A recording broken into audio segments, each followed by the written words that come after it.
Folks, I got to be honest with you. I don't know if Donald Trump will make it to November 5th, that he doesn't just go ahead and declare victory. I literally could see him declaring victory any minute now and just saying, I did it. I won. Give it to me, please. The dude is completely unhinged and off his rocker. And we keep pointing out that he's saying he wants to turn the American military on people who disagree with him. And people keeps telling us that we're not really seeing what we think we see. And here, I'm going to bring another receipt, and I guarantee you, when I do, there will be people out there that will say, no, Brando, that's not what he meant. But we're going to pull up this story from the Midas Touch Network. You're going to see his Truth Social post, and you can be the judge of that for yourself. Trump threatens mass arrest of political opponents if he wins in 2024. And this is from Brett Mycelis from the Midas Touch Network. In a Truth Social post, Trump warns of unprecedented prosecution of lawyers, donors, and officials supporting Democrats in a promise to pursue political opponents. In a recent post on his Truth Social platform, Donald Trump issued an ominous message to his political opponents, warning that if he wins the 2024 election, he intends to pursue mass arrest and severe legal action against anyone he believes is involved in cheating and skullduggery in U.S. elections. This list extends beyond traditional candidates to include lawyers, political donors, election officials, and illegal voters. Let me scroll down here and show you what he posted. Right here it is. Cease and desist. I, together with my many attorneys and legal scholars, am watching the sanctity I'm watching the sanctity of the 2024 presidential election very closely because I know better than most the rampant cheating and skullduggery that has taken place by Democrats in 2020 presidential election. It was a disgrace to our nation. Therefore, the 2020 election, where votes have just started being cast, will be under the closest professional scrutiny, and when I win, those people that cheated will be prosecuted to the fullest extent of the law, which will include long-term prison sentences, so that the depravity of justice does not happen again.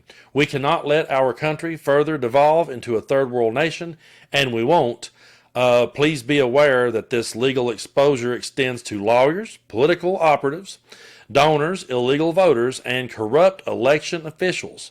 Those involved in this behavior will be sought out, caught, and prosecuted at levels unfortunately never before seen in our country. Now, folks, I'm going to get back and read that article just a minute. But who the hell does this guy really think that he is? Honestly, someone needs to explain to this guy, first and foremost, you are the challenger coming back asking for a rematch. You lost the first time. You had over 60 court cases that you got told to your face that there was no evidence of election fraud in the 2020 election. So you have went around spreading lies and misinformation to the point that you worked up your followers to come to the Capitol on January 6th and to beat police officers upside the head.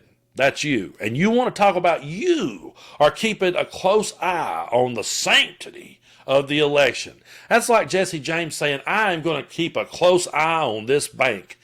That's like Billy the Kid saying, yeah, I'm going to keep a close eye on this bank. Or Bonnie and Clyde going, yeah, we're going to keep a close eye.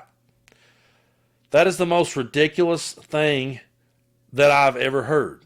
That he has the audacity to set back after everything he did, after all trying to install the fake electors, January 6th, everything that he's done, and all the lies and misinformation he spread.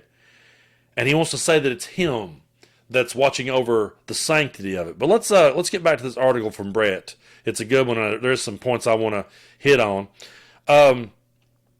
He accuses Democrats and their allies of rampant cheating in the 2020 election, calls it a disgrace to the nation. He claims alleged cheating left the country weakened and likened the current state of the nation to a third world status, a theme he has frequently returned to in his campaign speeches. On Thursday, Trump called the United States the garbage can of the world. Think about that, folks. This guy literally called our country a garbage can of the world.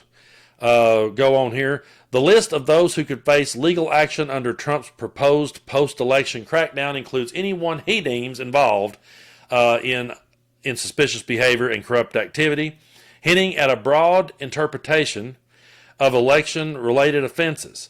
As Midas Touch editor-in-chief Ron Filipkowski states, If you use his 2020 standard, that would mean people like Ruby Freeman, Shay Moss, Mark Elias, Zuckerberg, and hundreds of others would be jailed. Trump is making his overtly fascist intentions clear with his promise to use the Department of Justice as a tool for political retribution. When Vice President Kamala Harris was asked recently at a CNN town hall if Trump is a fascist, Harris was quick to respond, yes.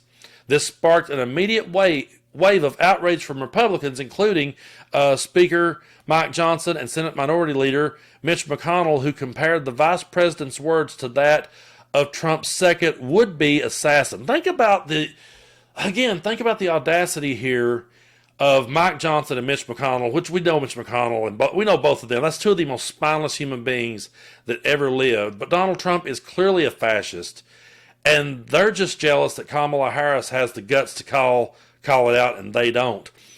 Trump's latest comments are just another reminder that Republicans like Mike Johnson and Mitch McConnell are quick to do Trump's bidding, and that the guardrails will be off in a Trump second administration. Johnson and McConnell are also using their positions in government to try to silence opposition from sounding the alarm against one of the greatest threats the United States has ever faced.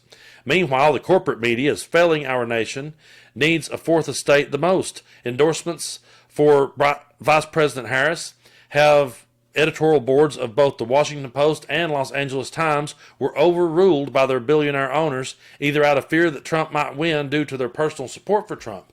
The United States is no longer heading towards fascism. We are now in the beginning stages, and the 2024 election may be our last opportunity to prevent a full-blown collapse in our autocracy. Folks, I know I pronounced that word wrong. That's absolutely insane that this is where we are, that this is where we've came to. And we've came here because of Donald Trump and his failure to accept any responsibility. And we've came here because his followers are so obsessed with him, and their hatred for us, that's what it is. Their hatred for us has them so blinded that they cannot see what we're trying to point out to them. They cannot see just how serious this is. And you're never going to hear the Mitch McConnells or the Mike Johnsons stand up to Trump. And if they won't do it now, what would ever make anyone suspect they would do it if he were to be reelected and have unchecked power for official acts? Anything Trump did, he would deem official. Anything Trump did, he would deem justified. And he would have a group of people standing there to back him up on everything. And that's not me trying to be hyperbolic. I don't want to be an over-the-top hyperbolic person. I don't want to try to create hysteria. I don't want to try to scare people to death. But like that article said, and I actually my blood ran a little bit cold reading that last line of that article. Let me just jump back just for a second, because this is important. So let me jump back to that last line just for a second, right here. The United States is no longer headed towards fascism. We're in the beginning stages. And the 2024 election may well be our last opportunity to prevent a full-blown collapse. Folks, again, it's not me trying to be hyperbolic. That's where we're at. The people that wrote Project 2025 and are trying to get it through the door, they don't care one bit to use Donald Trump to get there. And do you honestly think that we would ever have an election again where the results of the election were certified? When you have someone like J.D. Vance saying that no, he wouldn't have done it? We are in the beginning stages, folks. And that's why this election is so over-the-top important. I know it's cliche to say this is the most important election of our lifetime. It's been said every election that I remember since I was a little kid. But there's one glaring difference between all those other elections and this one. I don't remember when I was a kid them saying American democracy is on the line. I don't ever remember them saying as a kid, this may be the last election we get to vote in, or this might be the last election results that actually get certified the right way. So I'm not trying to scare anyone. I'm trying to wake everyone up to this reality. And I know you guys that subscribe here on the channel, you are awake to that reality. And I don't care one bit if you aren't able to speak up and speak out due to your job situation or whatever kind of case you're in, that's fine. I don't care one bit if you share my videos with your crazy conspiracy theory uncle and I piss him off. I don't care one bit to be that guy. Send my videos to your ministers for all I care. I don't care. I'll be that guy. He sent me a video, some dude in the bandana telling me Trump was the Antichrist. Yeah, read your Bible. Read it a little bit harder. I don't care to be that guy. This is too important, and the issues at hand right now are too important for us to ever rest on our laurels. I'm not surprised at any of the articles I see anymore. Any of the headlines when it comes to Trump, I used to give it the benefit of the doubt and go, it's got to be satire. Not anymore, because we're there. We're on the movie Idiocracy. And we really need to get back to a time when there was some common sense. Where the hell did it go?